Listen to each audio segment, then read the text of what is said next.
जय हिंद दोस्तों। स्वागत है आपका आपके YouTube चैनल इन्फो फॉर फौजी में। आज एक बहुत ही इम्पोर्टेंट टॉपिक के बारे में डिस्कस करने वाले हैं, क्योंकि आपको सबको पता होगा कि फाइनेंशियल ईयर एंडिंग जो हमेशा 31 मार्च को खत्म होती है, उसके बाद हमें ये ध्यान दिया जाता है कि ईयर एंडिंग होने के बाद ITR फाइलिंग करनी पड़ती है। हालांकि ITR फाइलिंग ये डिपेंड करता है कि आपकी क्या एज कैटेगरी और आपका इनकम क्या है उसके ऊपर, और उस हिसाब से डिसाइड होता है।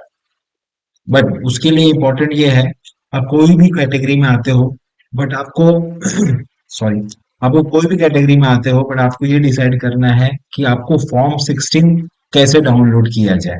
ठीक है, सर्विस में थे तो आपको फॉर्म 16 डाउनलोड करने के लिए आपके रिस्पेक्टिव डिफेंस ऑर्गेनाइजेशन नेवी में जैसे उनका ऐप है उससे आप डाउनलोड कर सकते हैं, एयरफोर्स में आपका ऐप है उधर से डाउनलोड किया, आर्मी में अमराज ऐप है उधर से आप डाउनलोड कर सकते हैं।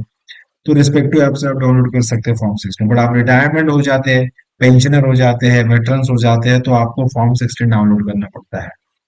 तो फॉर्म 16 कहाँ से डाउनलोड करना है, कैसे डाउनलोड करना है, और पहले क्या हिसाब था, फॉर्म 16 हम कहाँ से डाउनलोड करते थे, इसके बारे में इंफॉर्मेशन दूंगा। प्लस आपको ये बताऊंगा कि फॉर्म 16 जो रिटायर्ड है और कुछ नहीं करते उनको, उनके लिए कैसा डाउनलोड करना है। प्लस जो ऑलरेडी रिटायर्ड है और किसी ऑर्गेनाइजेशन में काम कर रहे हैं रिटायरमेंट के बाद, तो कौन कौन से फॉर्म 16 डाउनलोड करने हैं और हमें कैसे क्लब करना है, ये इसके बारे में भी इंफॉर्मेशन दूंगा। और क्यों हमें ITR भरना है, कंपलसरी क्यों है, किसके लिए कंपलसरी और भरना क्यों है, उसका भी इंफॉर्मेशन आपको दिया जाएगा इस वीडियो में। तो बने रहिए हमारे साथ इस वीडियो में और पूरा इंफॉर्मेशन ध्यान से देखिए, क्योंकि बहुत सारे केसेस आते हैं जिससे हमें समझना पड़ता है कि क्या प्रॉब्लम होती है, लोग क्या मिस्टेक करते हैं। फॉर्म 16 डाउनलोड कर लेते हैं बट वो भरते नहीं है ITR, तो क्या करना चाहिए क्या नहीं करना चाहिए, ये बहुत इंपॉर्टेंट है अंडरस्टैंड करना। तो सबसे पहले हम देखते हैं कि ITR कंपलसरी फाइलिंग किसके लिए है, तो ये बहुत इंपॉर्टेंट समझना।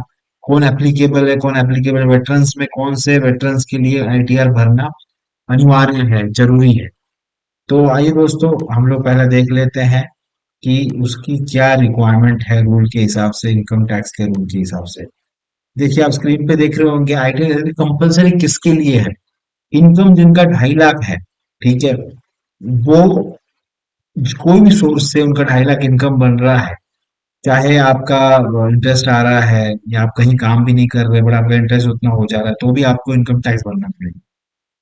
और ये 60 इयर्स के एज के नीचे वालों का है, plus 60 to 80 years senior citizen category में जो आते हैं, उनको उनका इनकम होना चाहिए 3 लाख से। अगर 3 लाख का इनकम है कोई भी सोर्स से, देन आपको ITR कंपलसरी भरना पड़ेगा। अगर आप सुपर सीनियर सिटीजन में आते हैं जो 80 इयर्स एंड अबोव है, ठीक है, तो अगर आपका कोई भी सोर्स से इनकम 5 लाख आता है तो आपको ITR भरना पड़ेगा। ठीक है, उसके बाद और एक चीज ध्यान में रखना है आपको कि ITR भरना और एक चीज के लिए जरूरी है कि क्या जरूरी है, कि फॉर एग्जांपल आपका TDS डिडक्शन होता है, और आपको मैं TDS का रूल बताऊंगा। नेक्स्ट पेज पे आपको मैं एक चीज बताऊंगा बहुत इंपॉर्टेंट है। ये मैक्सिमम लोग समझते नहीं है इस चीज को और मिस्टेक कर देते हैं, और उनको ऐसे भी लोग हैं जिनको पता भी नहीं चलता है कि उनका TDS डिडक्ट हुआ है एंड वो पैसे कहाँ कट गए। तो हमें ये ध्यान देना है कि TDS डिडक्शन होता है, ठीक है, TDS डिडक्शन होता है तो उसको कैसे हमें ITR फाइलिंग क्यों करनी है, क्या जरूरी है। देखिए यहाँ पे एक रूल है 194 अल्फा TDS रेट का, तो इसको समझना हमें इनकम टैक्स का। तो जब भी आप आपका जो रिटायरमेंट का पैसा है या फिर जो भी आपके लिक्विड मनी है, जब आप बैंक में सेविंग अकाउंट में या फिर आप डिपॉजिट करते हैं, फिक्स डिपॉजिट करते हैं, FD करते हैं, फाइनेंस इंस्टीट्यूशन होती है जैसे बैंक्स हो गया, NBFC हो गया, ये सारे फाइनेंस इंस्टीट्यूशंस है, यहाँ पे जमा करते हैं। तो उसकी क्या रूलिंग है वो मैं आपको समझाना चाहूंगा। कि पहले तो बैंकिंग सिस्टम में अगर आप करते हैं, अगर पैन शेयर करते हैं तो आपका 10% TDS कटेगा। ठीक है, तो अगर वो 10,000 से ज्यादा हो रहा है देन आपका TDS कटेगा, वो ऑटोमेटिक कट हो जाएगा। अगर आप पैन नहीं शेयर करते तो 20% TDS कट सकता है। तो देखिए कितना स्ट्रिक्ट रूल्स है, यहाँ पे 10,000 के ऊपर है तो 20% कटेगा। पैन आप शेयर करते हैं तो आपका 10%, नहीं शेयर कर 20%। फाइनेंशियल NBFC फाइनेंशियल इंस्टीट्यूशन में करते हैं पैन के 10%, अगर विदाउट पैन का 20% आपका कटेगा।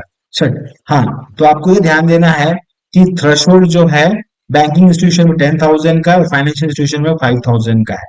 तो अगर इससे ज्यादा आपका इंटरेस्ट आता है साल भर में, देन आपका टीडीएस कटेगा। अब ये ध्यान देना है कि अगर टीडीएस कटेगा तो आपको टीडीएस वापस भी आना चाहिए, बट आपका इनकम तो उतना हो नहीं रहा है। तो आपको, अगर आप टीडीएस कटा है और उसके बाद अगर आप आईटीआर फाइल नहीं करते हैं, देन वो पैसा आपको नहीं मिल पाएगा। तो इसलिए वजह से आपको आईटीआर फाइल करना जरूरी है। भले आपका इनकम 2.5 लाख नीचे है या एज कैटेगरी में आ रहा है, आप 60 से 80 है, बट आपका इनकम 3 लाख के नीचे है, बट आपका टीडीएस तो कटेगा। तो टीडीएस कटा है, वो बैंक काटता है या जो फाइनेंस इंस्टीट्यूशन वो काटता है, तो उसको अपने को वापस लाना है तो अपने को आईटीआर भरना पड़ेगा। और वो भरेंगे तब हमारा इनकम टैक्स जो अथॉरिटी है वो हमें वापस अपना जो कटा हुआ पैसा दे देगा, क्योंकि हमारा इनकम थ्रेशोल्ड से कम है, 3 लाख से कम है या 5 लाख से कम है, 80 ऊपर ऊपर है तो। और अगर हम 25 लाख से कम, 25 जो 2.5 लाख से कम है, तो उसके लिए भी अपना जो भी पैसा कट हुआ है टीडीएस में वो भी वापस आएगा। बट अब इम्पोर्टेंट है ये सारी चीजें, तो लगभग ये इस कैटेगरी में सारे लोग पड़ जाएंगे, जितने भी एक्स सर्विसमैन है, वेटरन्स है, उनको भरना ही पड़ेगा। जब भरेंगे तब जाके ये चीजें आएंगी। तो सेकंड कैटेगरी है, वो है जो सर्विंग भी है, वेटरन भी है और सर्विंग भी है, तो उनको फॉर्म 16 तो डाउनलोड करना है, वो तो है ही है, प्लस उनके ऑर्गेनाइजेशन से भी फॉर्म 16 लेना है। तो सबसे इंपॉर्टेंट चीज हमें समझना है कि फॉर्म 16 होगा, उसके बाद ही हम अपन बाकी का कार्रवाई कर पाएंगे और हम लोग रिटर्न फाइल कर पाएंगे। ठीक है, तो फॉर्म 16 कहाँ से डाउनलोड करना है? स्पर्श आने के बाद, ये इंपॉर्टेंट है समझना। देखिए, सबसे इंपॉर्टेंट है, जब स्पर्श नहीं था तो हमें जो अपने रिस्पेक्टिव बैंक से जहां हमारा पैसा जमा है, वहां से हमें टीडीएस लेना पड़ता है। फिजिकली जाके ले सकते हैं हम लोग, या फिर ऑनलाइन हम लोग उनके वेबसाइट पे जाके इंटरनेट बैंकिंग के थ्रू भी फॉर्म 16 डाउनलोड कर सकते हैं, कोई भी वेबसाइट हो, जैसे एसबीआई हो, पीएनबी हो, जहां पे भी आपका अकाउंट है। एक तो वो तरीका है। तो उस तरीके से उसका ओल्ड सिस्टम, उनका एक वेबसाइट भी था पीसीडीए का, वहां से भी आप फॉर्म 16 ये सब डाउनलोड कर सकते थे। बट आज के बाद, आज के टाइम में स्पर्श आने के बाद जो बहुत ही बेहतर चीज सिस्टम है, जहाँ पे सारा आपका अकाउंट पर्स में माइग्रेट हो चुका है, तो वहां पे आप कैसे उसको डाउनलोड करना है, तो इसका मैं आपको सिंपल प्रोसेस बताऊंगा, जिससे कि आप एक्स सर्विसमैन हो, वेटरन हो, तो आप अपना फॉर्म 16 डायरेक्टली आप डाउनलोड कर सकते हैं स्पर्स के वेबसाइट से। सबके पास, होपफुली मैक्सिमम लोगों के पास है। अभी जिन लोगों का नहीं है तो उनके लिए बैंक से आपको लेना पड़ेगा, या जो ओल्ड तरीका है जिससे कि अपन जो उनकी वेबसाइट है उससे हम लोग डाउनलोड कर सकते हैं। यहाँ पे आपको अपना जो भी न्यू आईडी है, जो आपको स्पर्स के थ्रू मैसेज और ईमेल आईडी के थ्रू मिला होगा, वो उसको आपको डालना है। ठीक है, ये नया पीपीओ नंबर जनरेट हुआ है स्पर्श के लिए, उसका आपका पासवर्ड डालना है, उसके बाद आप ये डालिए, लॉग इन कीजिए।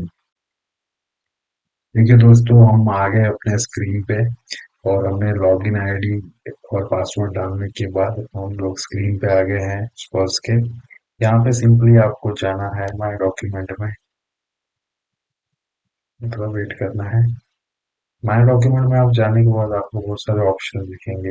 अभी फॉर्म 16 अपलोड नहीं हुआ है, जो कि कुछ आई थिंक इस महीने के एंड में या फिर अगले महीने के स्टार्टिंग में फॉर्म 16 अपलोड हो जाएगा, फिर यहाँ से आप डाउनलोड कर सकते हैं।